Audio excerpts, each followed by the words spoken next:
This episode of Access to the Arts is being made possible through the support of First Bank Richmond, with 8 locations serving Wayne County. First Bank Richmond and you, doing great things together. I mean, we couldn't do what we do without First Bank and how supportive they have been throughout the years. I've had a very good experience working with First Bank. They have been there really with all kinds of different things that I do in my life. We consider First Bank Richmond a good friend. They're there to help us sponsor our signature events. You always are out there to help each other out. Besides the business part of it, we just get along really well. And it's beyond a working relationship.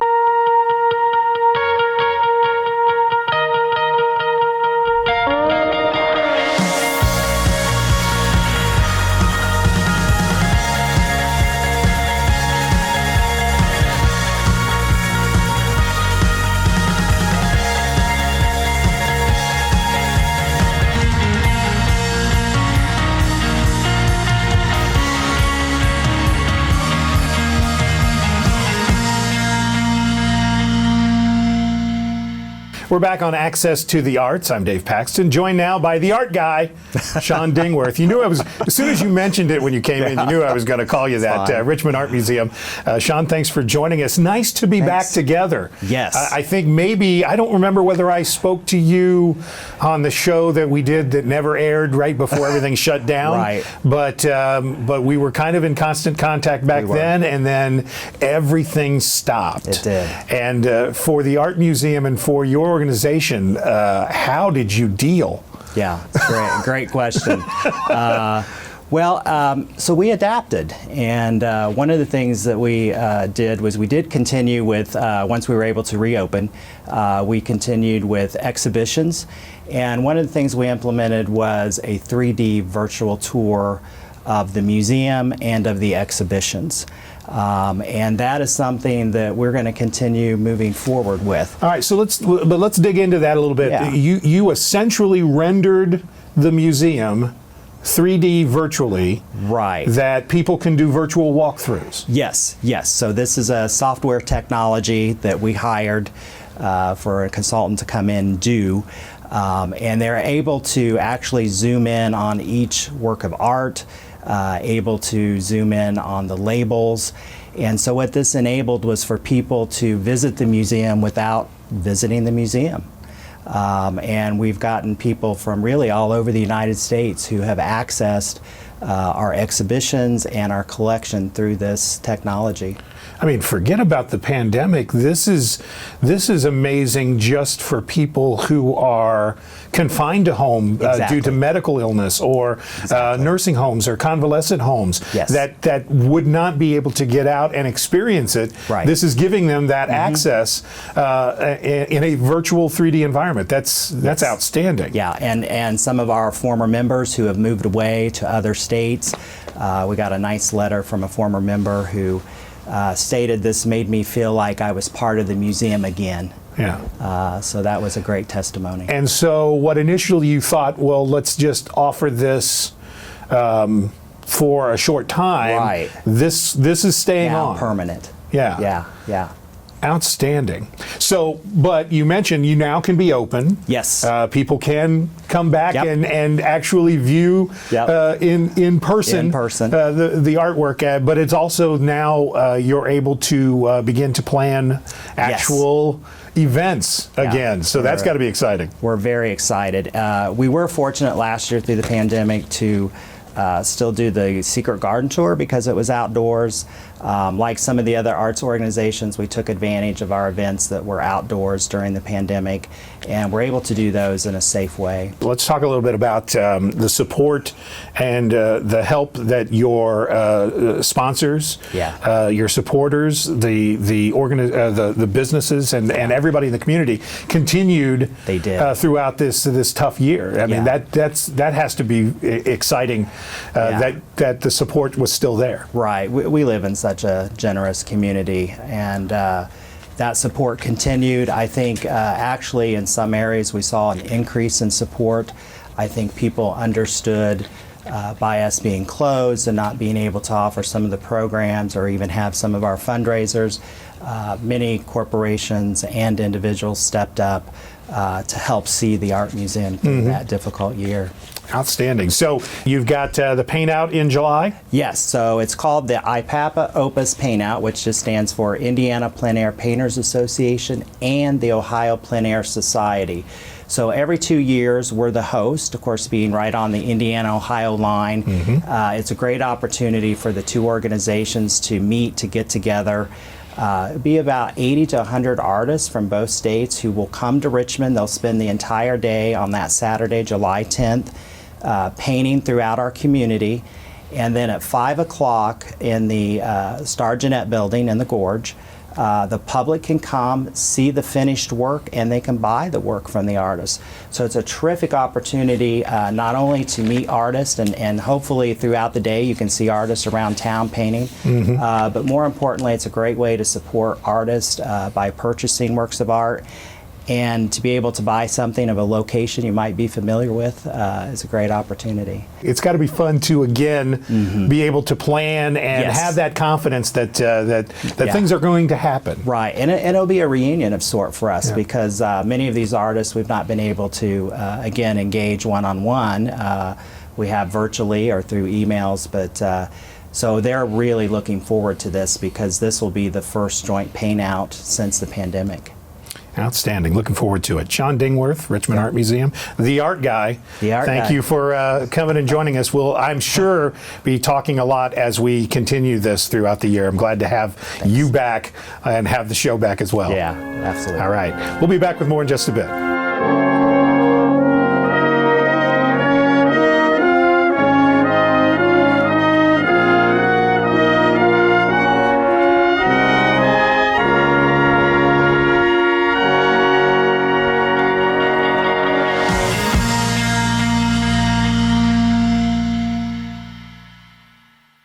Access to the Arts. I'm Dave Paxton, joined by Ginger Gray. Let's talk a little bit about your involvement with Richmond Symphony Orchestra. You're an event coordinator, but you've had a long time involvement with the RSO. I have. When I moved to Richmond in 1987, the Richmond Symphony Orchestra was the first nonprofit I actually started helping. And I had knew nothing about events, and that was my testing ground. I learned everything what I do now from the Richmond Symphony Orchestra. I joined the board in 1990, not knowing anything about anything, and I don't know why they chose me, but I'm still here. Obviously, they saw what you have in terms of giving them. But Richmond Symphony Orchestra, this had to be a very different year in terms of how they had to adapt, but some of the events that they were able to actually still do, virtual concerts, concerts outside. I know they've got some concerts in the park that are set up to go as the summer rolls along. You've adapted well to what's been a challenge. We have adapted well. When last year we decided we still wanted to have live music readily available to our community, so we started the Sunset Series, which was where the first one we had was at Glen Miller Park, and we had musicians positioned all around the golf course, and people were staggered coming in, masks were required, and they got to experience wonderful music through a walk through the park.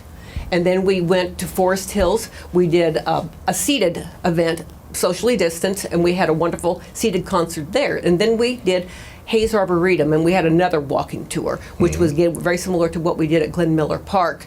We had musicians, trios, quartets stationed throughout Hayes Arboretum, and people could leisurely walk through and experience live orchestral music, which is what we wanted to make sure we accomplished. It had to be I guess the idea process of how are we going to still get something positive out of everybody not being able to come in and see us perform. Right, and if you remember last summer when we were trying to plan, things were still so uncertain on how things spread. Our biggest was trying to keep people safe. Yeah. And we accomplished that. But I have to also think that because of how well that went, that's something that probably stays in your thought process.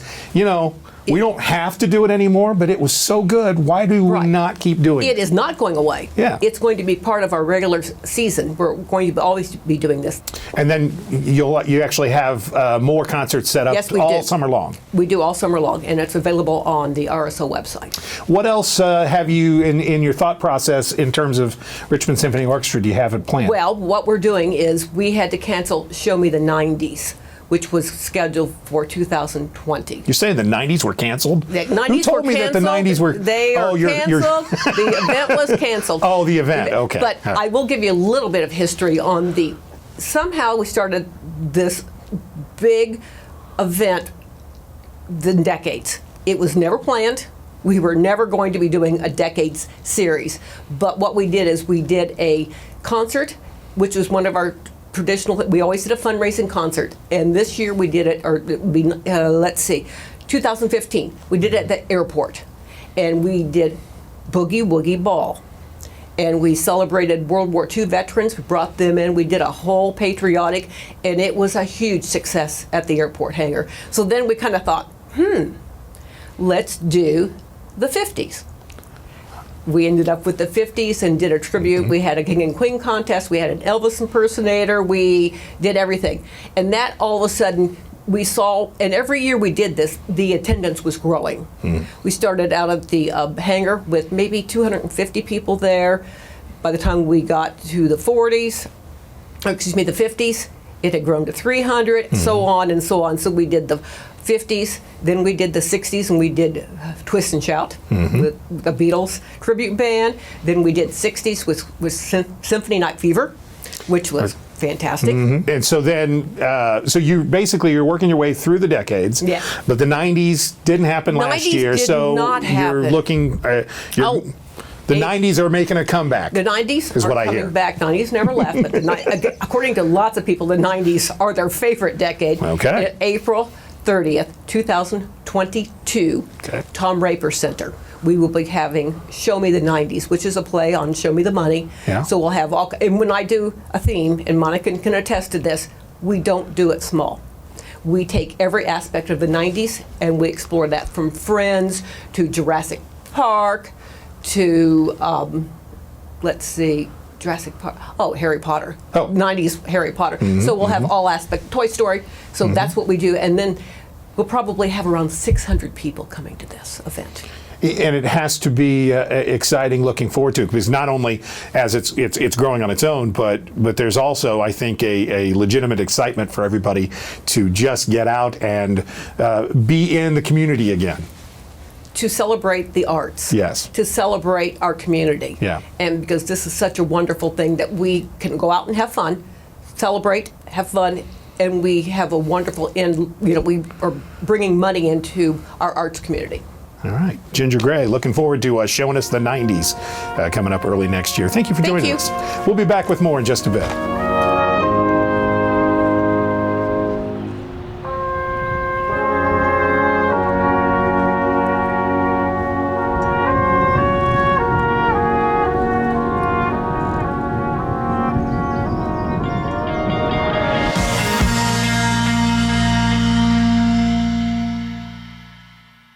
We're having a chance to speak with Evelyn Woolard.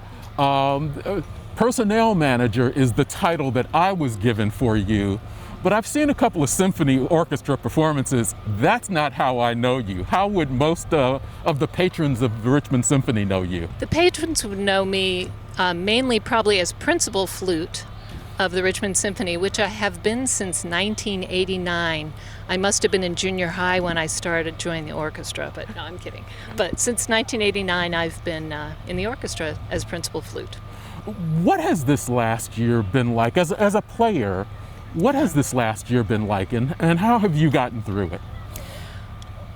I am close to the end of my performing career, so it's different for me, but I have heard from many of the players in the orchestra and just generally my music friends in general. And it's been a very difficult year, difficult 14, 15 months.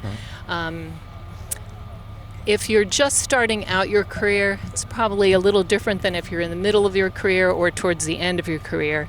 I know that some of the younger folk have actually changed careers, anticipating that this might be an ongoing issue in the future.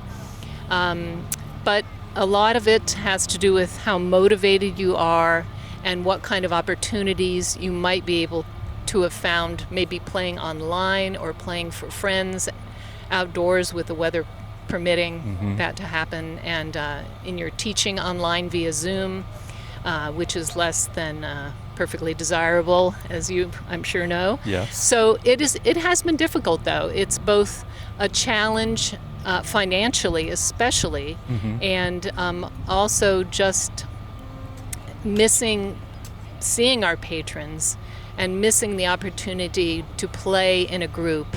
And I tell you, Richmond is a wonderful, wonderful place and has provided a wonderful opportunity with this Sunset Series, because you see, here we are on a beautiful evening, and you can see the 300+ folks who are congregated Gathering. here today. Right, and a lot of these musicians, I would venture to say, have not played in a group setting probably since last March.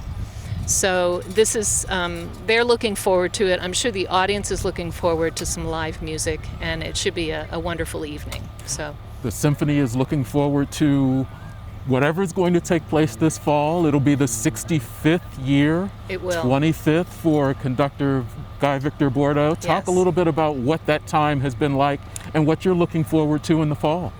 in the fall, we're looking forward to kind of feeling out what the comfort level would be for the audience, and also the musicians, and just coming up with a nice balance. And it's really, we've thought creatively too. This whole Sunset Series is a creative endeavor, and I think it's proved to be very, very popular. And folks have already been asking about, well, what do we have planned for the rest of this summer?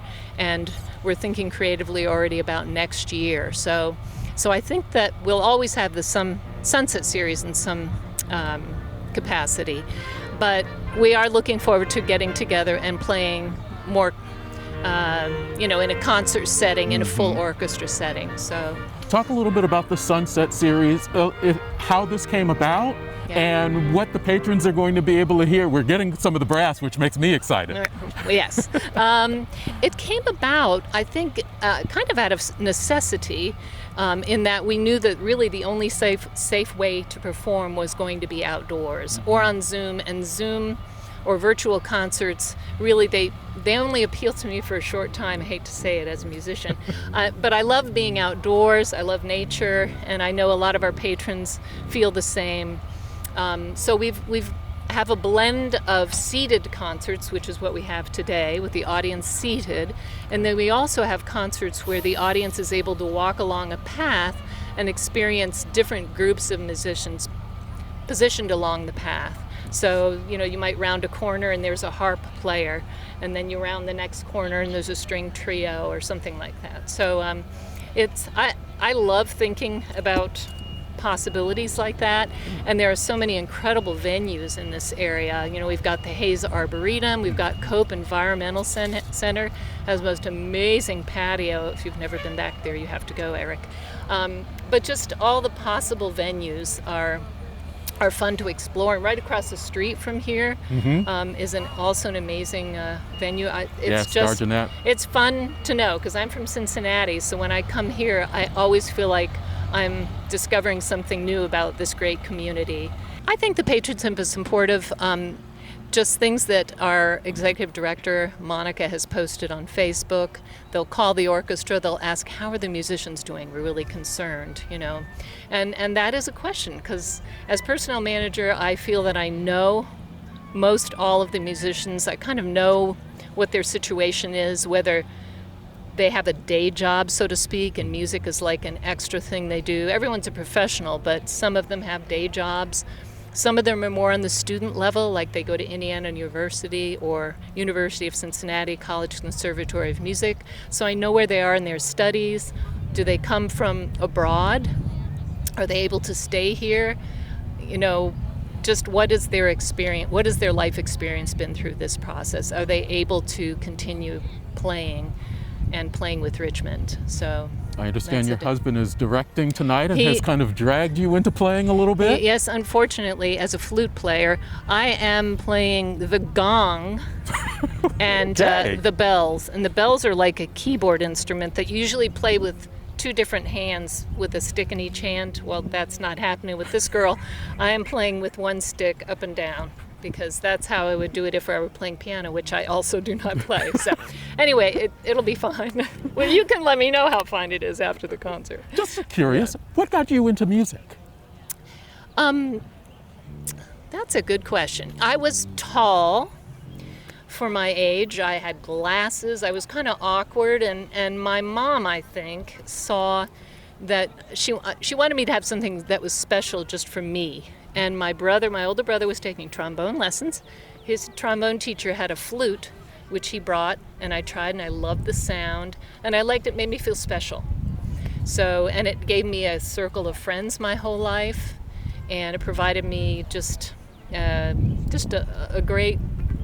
I can't imagine my life without music, so, or without the experience that it has afforded me. So, Evelyn, we appreciate well, the time. thank you so much. Thank Thanks for you having very me. much. Thank you.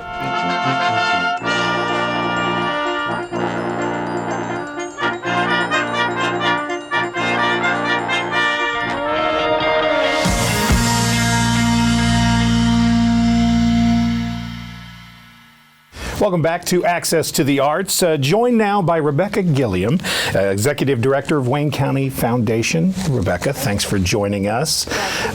So as you join us today, first of all, it's nice that we can actually kind of, we're still wearing masks, but nice and socially distanced. But this is kind of indicative as we're working our way outside of what's been a very interesting year and change. Let's talk a little bit about the Wayne County Foundation and what first, how this past year has been for you. It has to, the word challenging gets thrown around a lot, but it has been very challenging, hasn't it? It has, mostly because I was new last year, so coming into that doesn't make it easier. Doesn't help. Coming into an organization and then the shutdowns made it a little challenging to get out into the community. But what I will say is that our community is amazing, and even though there were all of these trials and crises brought on by the pandemic, our community rose to meet the needs. We saw so many step up and give to so many organizations to keep them going. So I actually am very proud to be a part of this community. Let's talk a little bit about, you talked about the foundation, what it does, how it helps, and what its support is given out to. Sure. So we work with individuals and families to help them in their charitable endeavors. Many in our community want to find a way to leave a charitable legacy, and the foundation is there to come beside them to help make that happen. And then on the other side, we work directly with nonprofit organizations. Sustainability is really important to us, how they can be better at what they're doing, as well as providing funding for all of the great programs that they want to do. One of the programs I know that you have is it was a program set up by just a wonderful man that I knew, Charlie Matthews, his sister Maxine, Yes. The Matthews Fund. Talk a little bit about that. Sure. They cared about a number of things in the community, but one is their arts fund, and that one is we call it a field of interest. So they didn't pick one specific area in the arts, but they have an interest in a variety of arts serving organizations, and each year through our grant making programs, different community organizations write grants, and then we have a committee that evaluates those, and their funding can go to support all those great things. So whether that's Civic or the Richmond Symphony, Richmond Art Museum, or any other organization that is art serving. Let's go back, because last year, despite everything, you had a grant. You had a grant cycle last year as well. We were committed to business as usual and.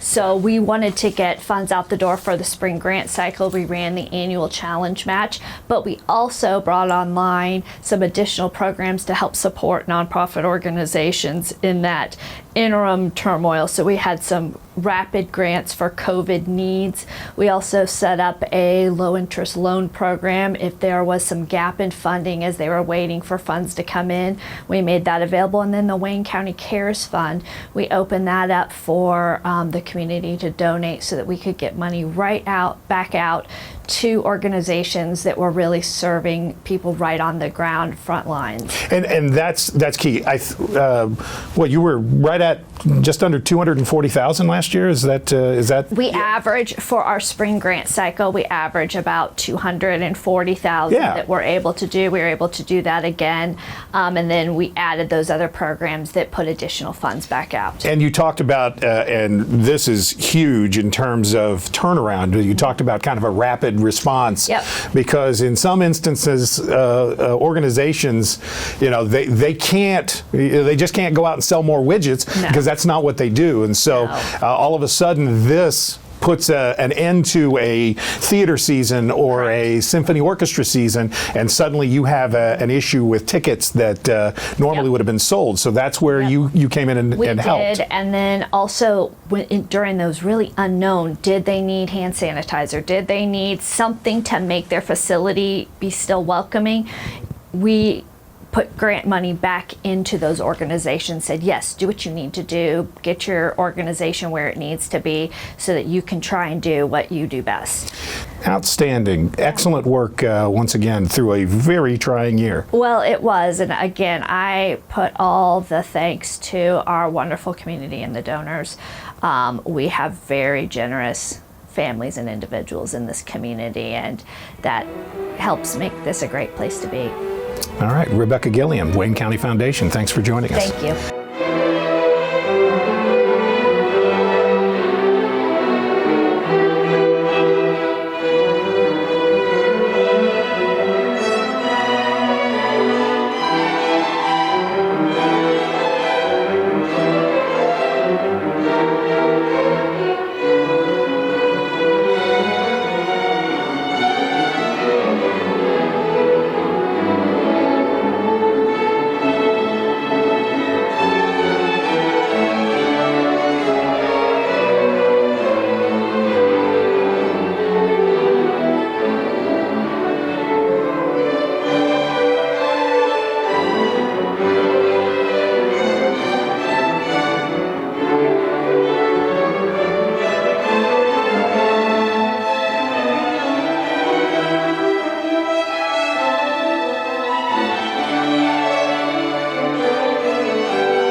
This episode of Access to the Arts is being made possible through the support of First Bank Richmond, with 8 locations serving Wayne County. First Bank Richmond and you, doing great things together.